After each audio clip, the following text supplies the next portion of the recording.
jeden študent. Ja vás veľmi pekne vítam na tomto mieste evangelickej fary v Radvani. Moment, kde mám, tu mám robáčik. Dobre, vítam vás pri príležitosti Svetového dňa sprievodcov cestovného ruchu, ktorý býva o takomto 21. februára a vždy je sobota, najbližšia sobota je potom termínom prehliadky. Tento deň pripadol dnes, na dnes presne na sobotu. A keďže je tento rok na Slovensku venovaný Ľudovitovi Štúrovi a jeho družine, by som povedala Štúrovcom, tak si povieme niečo o Andrejovi Sladkovičovi. Ľudovít Štúr totiž k Banskej Bystrici nemá veľké väzby. On sa tu ocitol pred meru 8 rokmi, kedy vlastne bola emancipačný pohyb a revolúcia okolo roku 1848, tak on sa predtým ocitol v Banskej Bystrici, verboval totiž do ľudí, chlapov do týchto povstaleckých vojsk. Býval vtedy v hoteli Červený rak, ktorý ale nie je tá istá budova, ktorou je Červený rak dnes na námestí, ale bola to budova, kde je teraz OTP banka. OTP, neviem, to je skrátka skutočne. Proste je tam peňažný ústav a zo slovenského štátu túto budovu, tento hotel prestavali na čisto a zmenili ho na peňažný ústav, ktorým peňažným ústavom je vlastne tá budova doteraz. Takže Ľudovít Štúr len tak ako v Banskej Bystrici sa nedotkol, ale dotkol sa jej človek a blízkeho okolia, dotkol sa jej človek, ktorý patril medzi Štúrovcov, a to je Andrej Vraxatoris Sladkovič. Čo sa týka jeho väzby v Radvani, tak od roku 1612 v matrikách a rôznych knihách sa nachádzajú priezviska Vraxatoris v súvislosti s krstmi, sobášmi, úmrtiami, svedkami pri sobášoch a podobne. Čiže od 1820, kedy sa on narodil, tak vlastne 300 rokov dozadu tu boli jeho predkovia. No samotná Radvaň. Je tu osídlenie nepretržité ako vôbec na celom Slovensku. To sa týka každej obci, pretože okolo sa nachádzajú archeologické lokality, v ktorých sú nachádzané kamenné, keramické aj kovové artefakty, ktoré sa potom ocitnú v múzeách. Zaraďované sú od staršej doby kamennej, mladšej, neskorej, cez dobu bronzovú, železnú a tak ďalej. Našli sa tu svedectva o rímskej ríši okolo z prelomu nášho letopočtu. No a potom máme tu na etapu, kedy bolo sťahovanie národov, kedy sa prišli do strednej a západnej Európy Slovania, konštituovali sa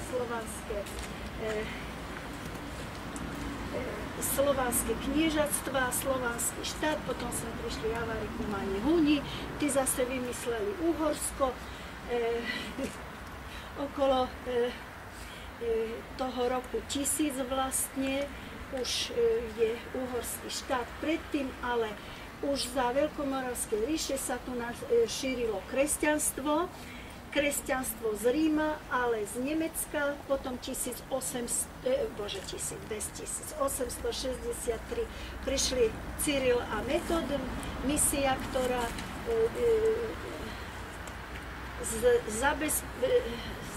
zabezpečila, že vlastne slovanský jazyk sa stal 4. liturgickým jazykom na svete po hebrejčine, gréčtine, latinčine bola stará slovenčina liturgickým jazykom. No a potom teda prišiel ten uhorský štát a Radvaň v rámci uhorského štátu bola spomínaná, teda jedna z najstarších známych listín je pre Raduna, knieža Raduna a jeho synov právo na toto územie. A vila Radana, Raduana a podobné spodobeniny tohto mena sa nachádzajú dodnes v základe názvu obce Radvaň. Nikto nevie, že či Radvaň dostala meno podľa šľachtica, alebo šľachtic podľa obce, pretože tu nás stále niekto žil. Teraz vám spomeniem z Mateja Bela jeho historicko-geografické vedomosti o Novom Uhorsku, sa to nazýva, zväzok 2, oddiel 4, kde v rámci Zvolenskej župy toto územie on spomína ako horný okres, kde boli 3 slobodné kráľovské mestá, Banská Bystrica, Brezno, Ľubietova a 3 mestečká, podanské samozrejme, Radvaň, Slovenská Ľubča, Poníky. Ináč Slovenská Ľubča, hrad, bol venný hrad uhorských princezien. Radvaň bola horná, dolná, už Matej Bel spomína tam cirkevné jarmoky, šlachtické rody a cirkevné stavby. Podaných spomína, že boli prevažne Slováci a spomína, že ovzdušie tu bolo nepríjemné, pretože toť tamto hľa, od Španej doliny, cez Harmanec, cez Tajov, cez Bystricu, Hámor, cez Uhlisko a neviem čo všetko, sa diala taká činnosť, že uhliarstvo, baníctvo, praženie a spracovanie rúd a všetko súviselo s ťažbou lesov a s ohňom a dymom a všelijakými výparmi a exhalátmi. A teda ťah vetra a vzduchu, keď doniesol tieto oblaky vône sem nad Radvaň, tak to bolo nepríjemné ovzdušie. Ešte Staré hory, ešte aj tam sa dymilo a nebyť potom neskôr Jozefa dekreta Matejovie, tak my tu na tieto lesy nemáme, pretože on ich systematicky začal sadiť aj so svojimi teda ľuďmi, keď on sa stal tým lesným predstaveným. No a teraz, aby sme prišli sem ku Sladkovičovi, tak musíme spomenúť reformáciu.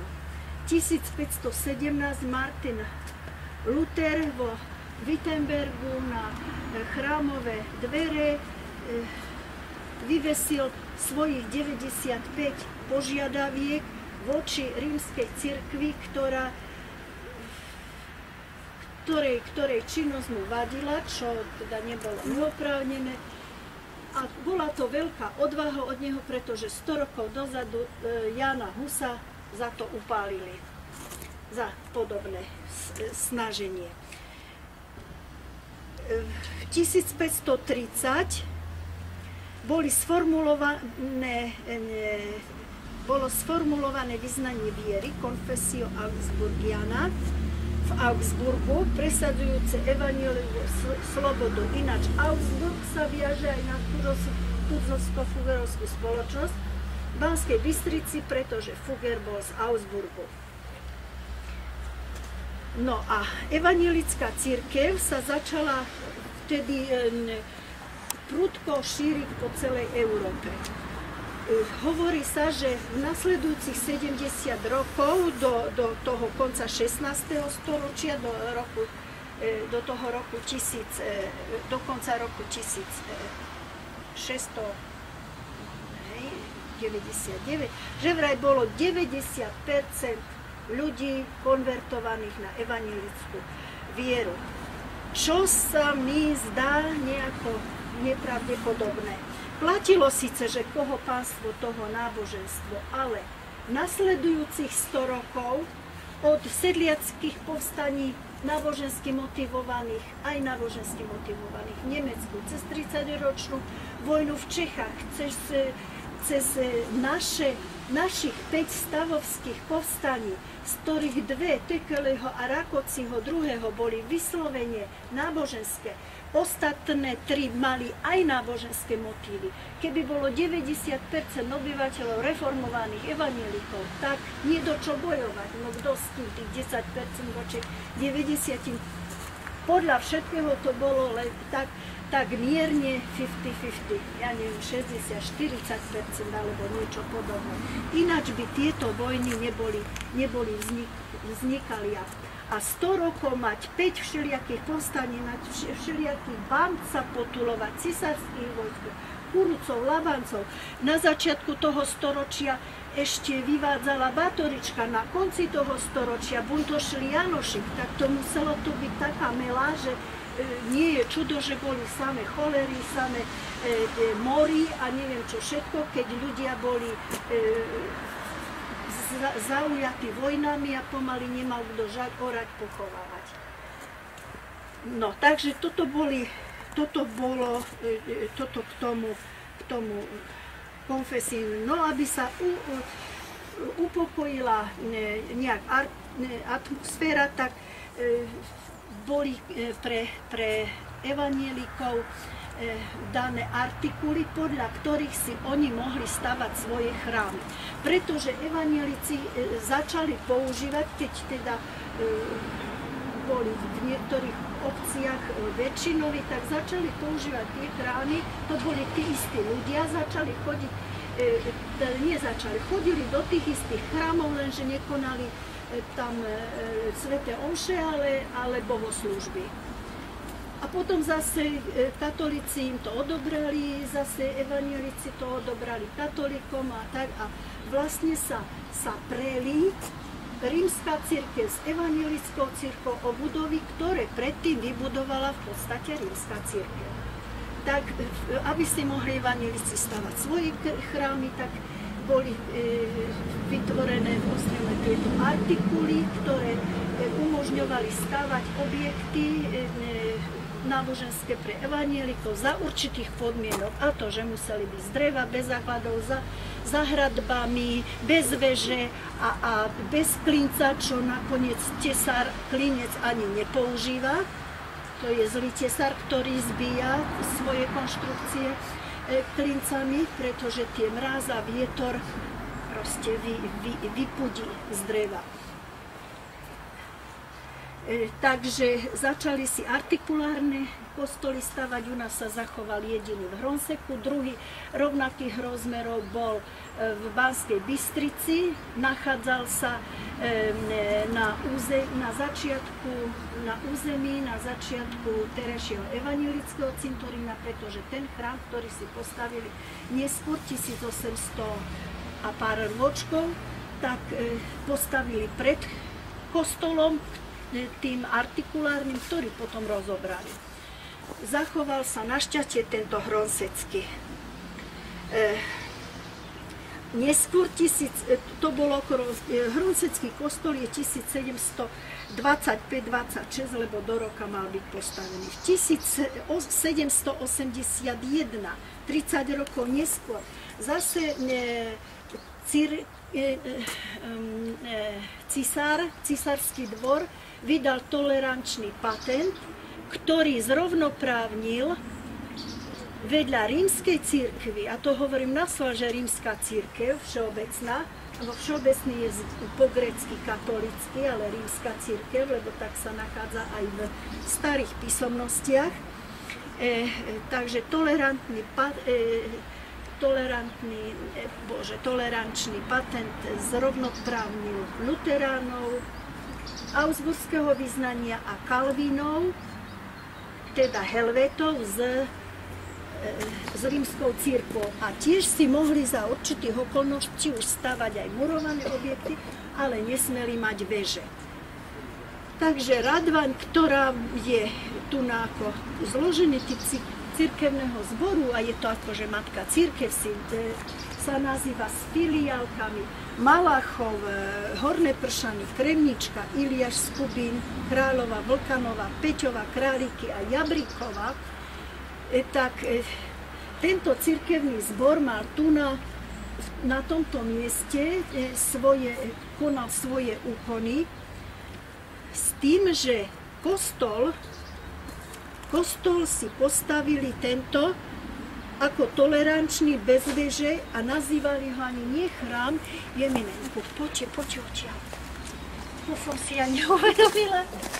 Poďte tu, takto budem hovoriť, lebo padne voda, čo teraz...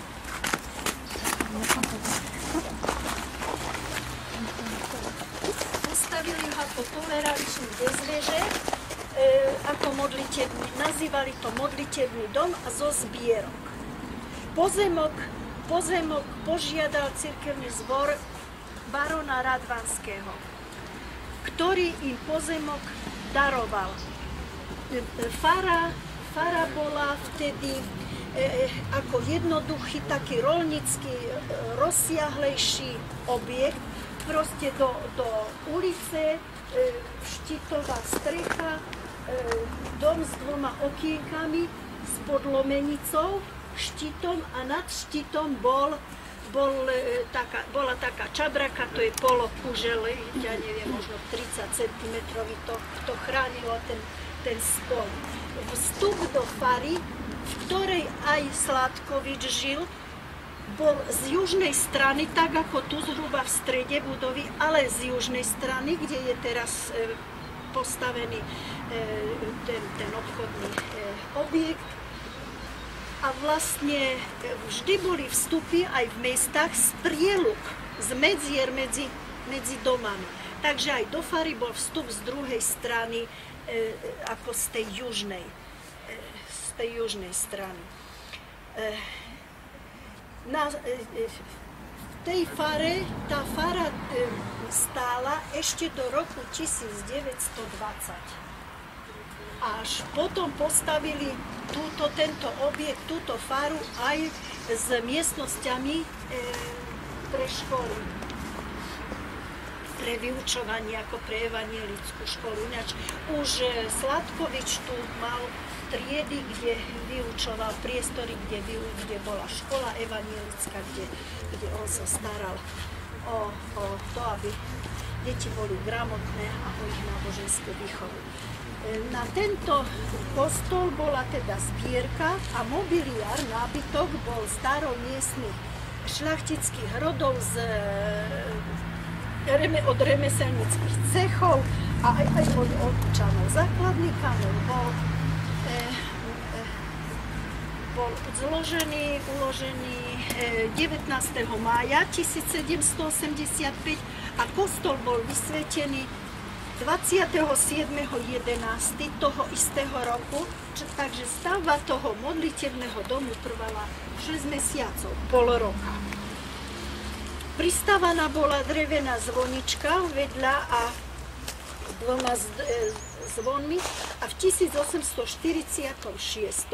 bol postavený hlavný portál toho objektu, aby to predsa len vyzeralo nejako dôstojnejšie ako tá jednoduchá stavba. O 10 rokov neskôr, 1856, už sem prišiel Andrej Sládkovič, ktorý prišiel sem z Hrochote, kde bola jeho prvá kňažská farnosť a Radvaň bola jeho druhá posledná farnosť. Bol tu na 16 rokov. Za 6 rokov svojej kňazskej služby pričom on bol aj spisovateľ, básnik, on bol zakladateľ Matice slovenskej, on bol veľký národovec.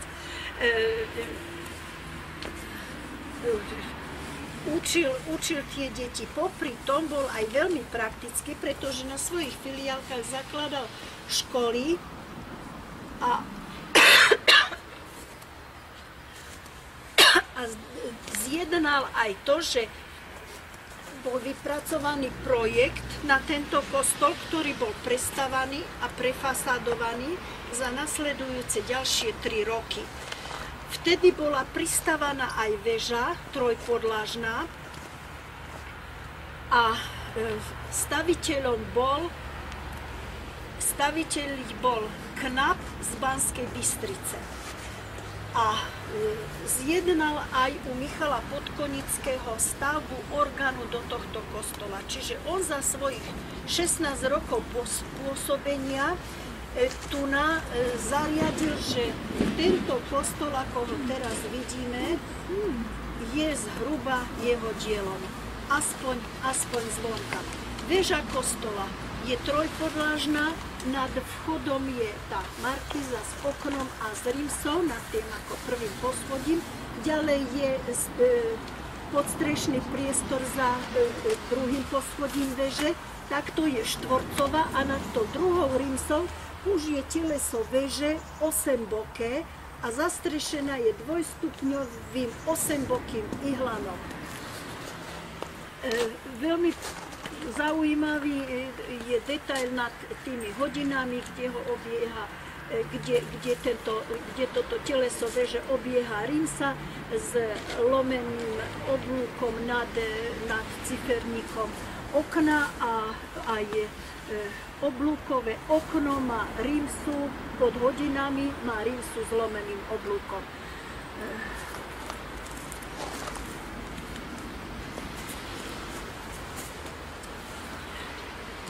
Ďalšie, pre prvou vojnou bola plánovaná ďalšia oprava tohto kostola, bola zase zbierka organizovaná, ale prišla prvá svetová vojna a uhorské úrady budapešťanské použili zbierku na vojnové účely. V roku 1915, tesne pred vojnou, skonfiškovali túto školu Maďari a násilne dokonca sa píše v tých kronikách.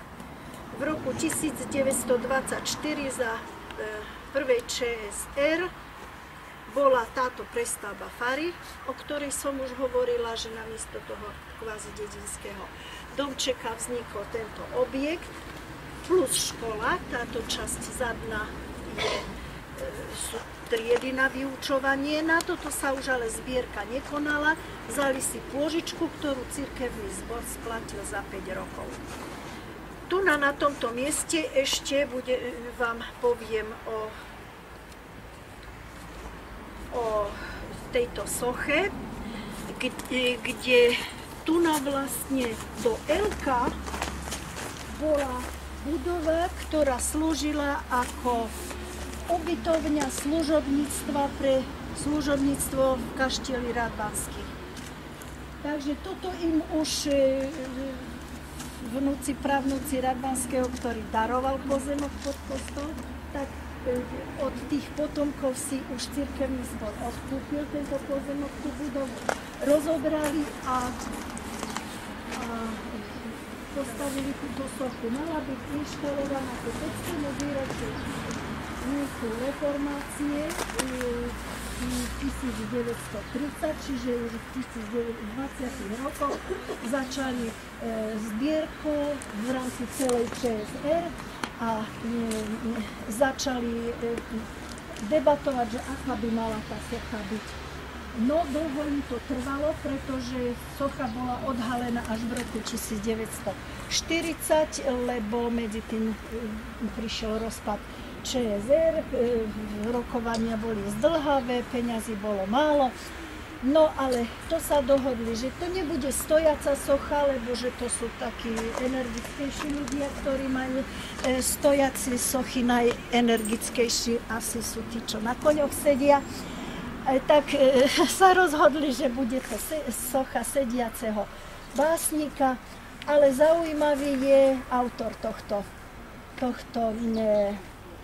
pomníka, pretože je to Frico Motoška, ktorý sa nazýval aj Miroslav Motoška, pochádzal z Banskej Bystrice, narodený 1891, vyučený za rezbára, vyštudoval umeleckú priemyselnú školu v Budapešti a potom prišla prvá vojna, do ktorej narukoval, kde bol ranený a kde prišiel o pravú ruku.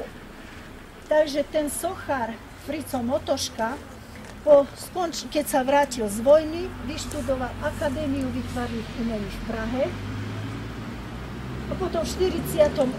sa vysťahoval do Argentíny, kde v Buenos Aires zomrel. Takže on vlastne sa venoval monumentálnej tvorbe a sochárinu robil s jednou ľavou rukou svojou vlastnou.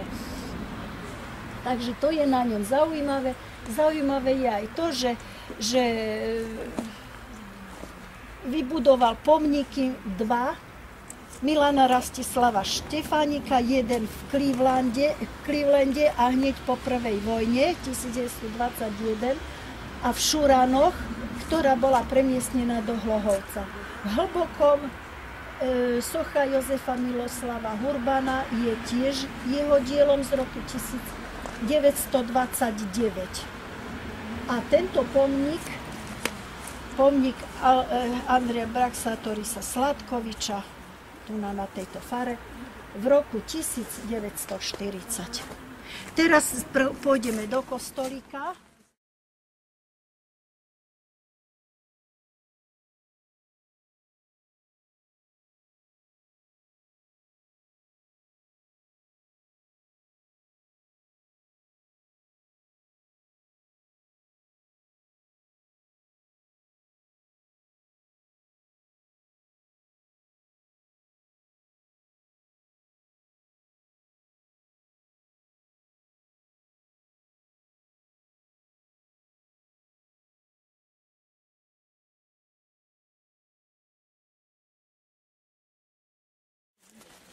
Takže sa vraví, koniec dobrý, všetko dobré. Takže najlepšia skupina. A ja vás vítam na tejto potulke, kde si povieme tak niečo bližšie o Sládkovičovi. Také veci, ktoré však sa bežne nedočítate, lebo je to z kroniky z Páry Hrochote, kde Andrej Sládkovič pôsobil. A sú tu aj listy, ktoré písal svojej manželke a potom aj vlastne, keďže ja som myslela, že vám povedali životopis, keďže vám nepovedali jeho životopis, tak si povieme životopis, ktorý Andrej Sládkovič vlastnoručne napísal, keď sa uchádzal o miesto farára Hrochotského. Takže prvé svetlo som uzrel v Krupine dňa 30. marca 1820 ako 9. dieťa Ondreja, rektora evangelickej školy a Terezie, matky Terezie, rodenej Bartolomedisovej. Základnému vzdelaniu ma priučil najprv Štefán Kaunic, potom v druhej triede týchto škôl môj otec. A napokon v tretej triede Štefán Gašparík. Odtiaľ ako 10-ročný chlapec som odišiel do dediny Perečerni naučiť sa maďarskú reč. Tak, pobudol som tam 1 rok v štúdijných začiatkoch na piaristickom gymnáziu a zároveň v tom istom roku konfirmovaný v náuke evanjelickej cirkvi. Ďalej odišiel na Bansko-Šťavnické líceum, gymnázium do Bratislavy a hlavne kvôli tomu vám čítam tento životopis, lebo nikde som sa nedočítala, keďže bol z 13 vlastných súrodencov a 3 nevlastných, že kto mu vlastne zomrel. Že maminka alebo ocko. Takže ďalej píše, že keď som bol na líceu v Bratislave,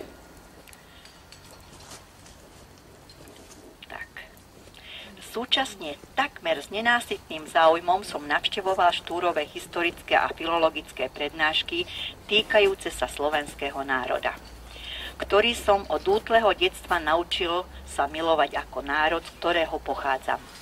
Napokon, keď som takto strávil 2 roky a vykonal obvykle rigorózne skúšky kandidátov v teológie v Bratislave a Banskej Štiavnici, prihal som na 1 rok zamestnanie vychovávateľa v rodine Kováča Ondreja Lukáča v Hodruši.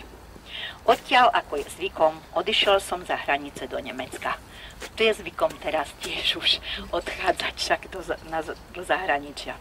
Venoval som sa po celý rok teologicko-filozofickým štúdiám na univerzite v Saskej Hale. Na to vrátil som sa z vlastnej vôle do otcovského domu, aj keď sa moje túžby v každom ohľade nesplnili.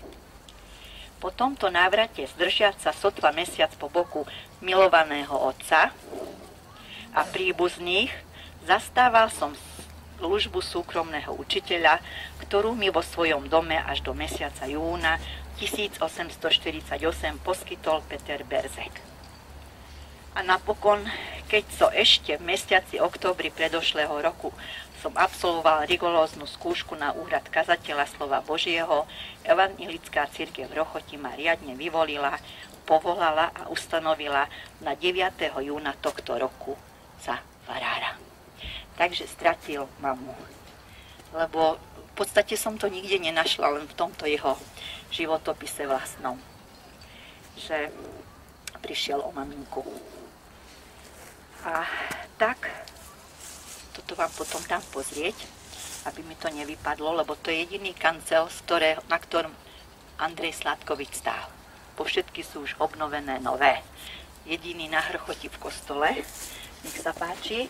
A tuto je dom, v ktorom býval Andrej Sládkovič a tu je lipa, pod ktorou dopisoval Detvana. Tam sedával na lavičke. Na Hrchote? Áno, na Hrchote. Boli ste tam? Takže. Tak Andrej Sládkovič prichádza na Hrochoť a s Hrochoťou spojil svoj život na 9 rokov. Prišiel do obce, ktorá bola veľmi chudobná a ešte naviac chlapi popíjali dosť. Takže okrem toho, že bol farárom, tak musel byť aj takým radcom, ako by sa mali ockovia o deti svoje starať, ako by sa mali správať. A takáto bola i jeho manželka Júlia. Že veľmi často na fare boli deti, je to písané v tej kronike hrochotskej, lebo boli aj hladné. Takže dosť často, aj keď oni neovplývali dáko bohatstvo. Andrej Sládkovič s rodinou.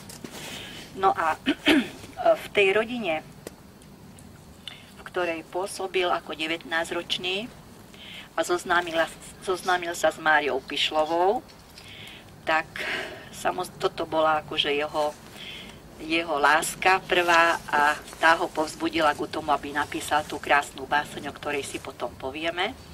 A v druhej rodine, v ktorej pôsobil, je to v Rybároch, to je v dnešnej dobe súčasť Sľača, tak tam vychovával alebo vyučoval 4 céry úradníka, ktorej jednej z týchto dcér bola krstná mama Adely Ostroludskej. A tam sa zoznámil s tou svojou láskou z Hronseku a Júliou Antóniou Sekovičovou, ktorej, keď prišiel na Hrochoť, tak každý týždeň z Hrochote do Hronseka išiel pešo. Vytvorili sme v škole taký chodník Andreja Sládkoviča, po ktorej chodil.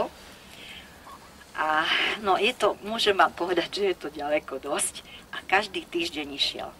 A práve kvôli tomu, že som bola v Banskej Štiavnici a tam nás prevádzala sprievodkyňa a o tej veľkej láske jeho hovorila.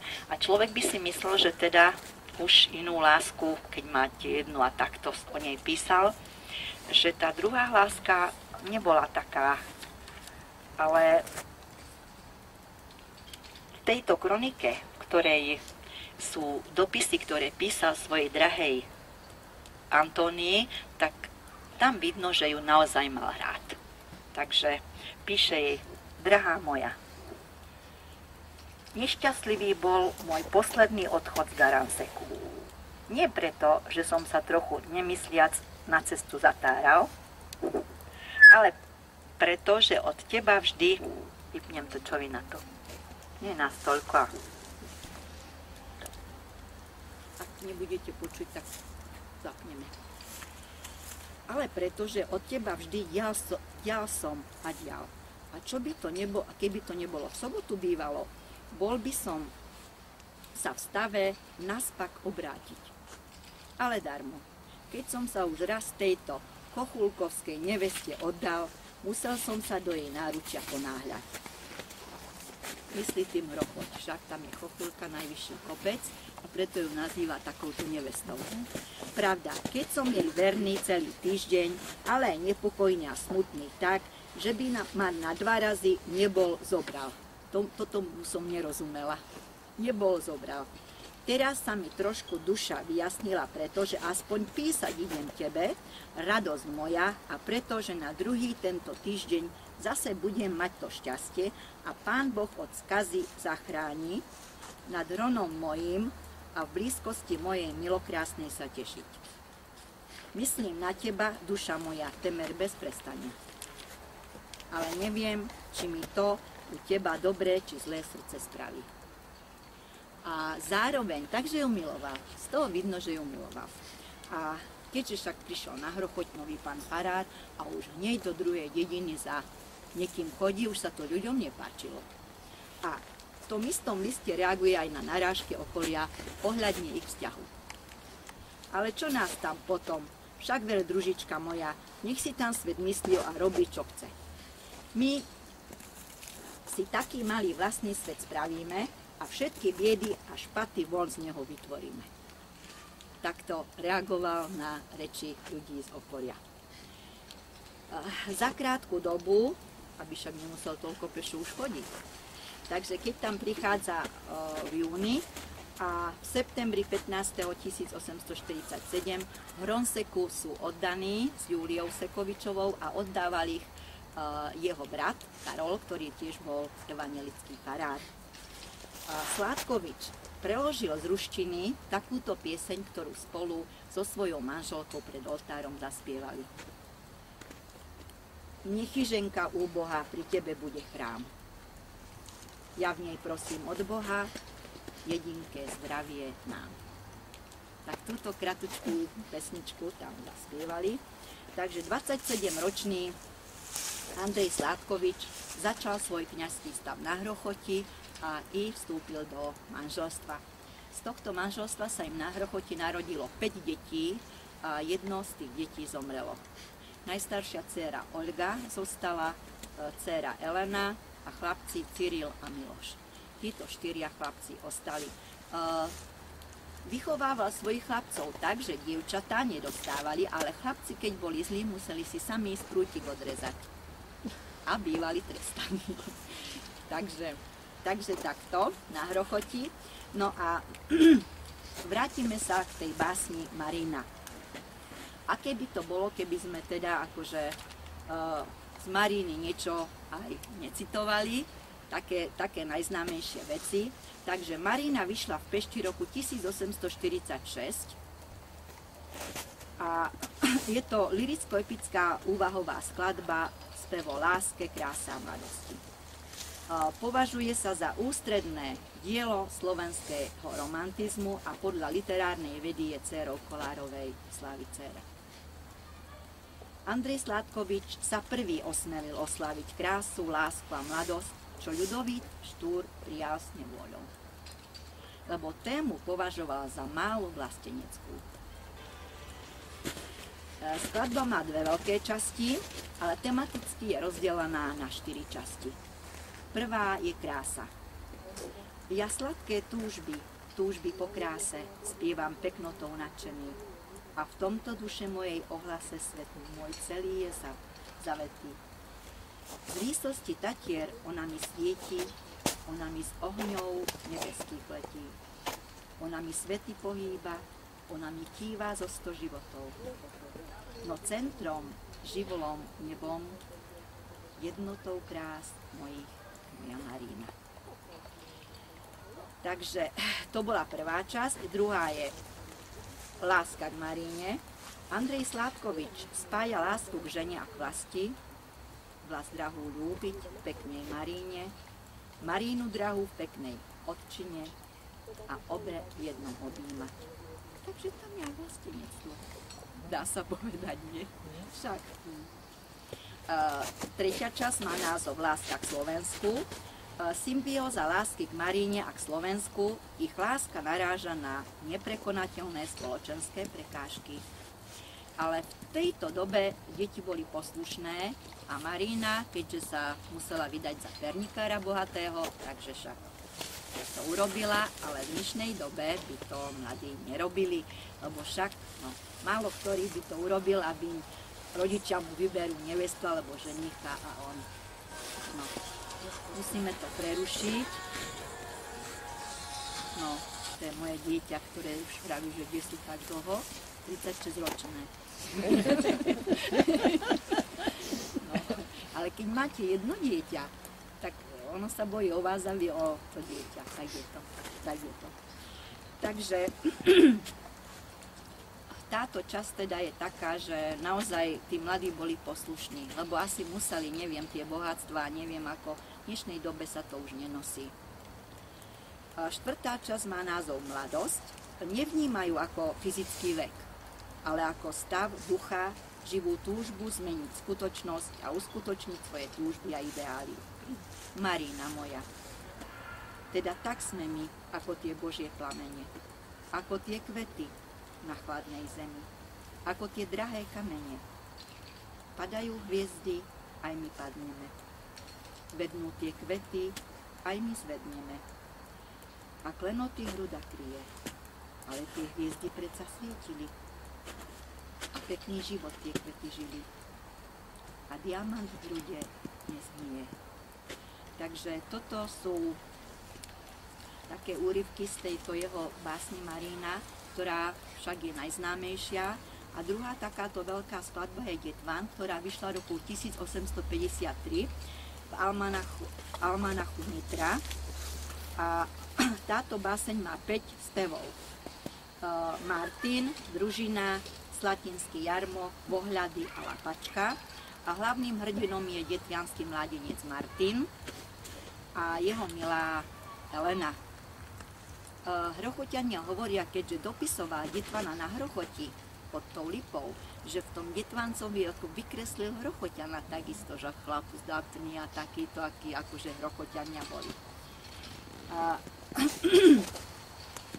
Takže básnik verí v silu ľudu, slovenského ľudu. Toho Martina vykreslil ako takého však chlapa silného, takého poriadného chlapa. Silného a ešte aj takého, že má rád pravdu, skrátka dobré vlastnosti, aké by mali mať chlapci. No a Elena je zase akože tiež také dievča milé, dobré a tak. No, aké by mali byť dnešné dievčatá. No, tak to sú také dve jeho veľké skladby. Na Hrochoti za tých 9 rokov akože veľké nič už nenapísal. Dopísal Detvana a potom už len také menšie také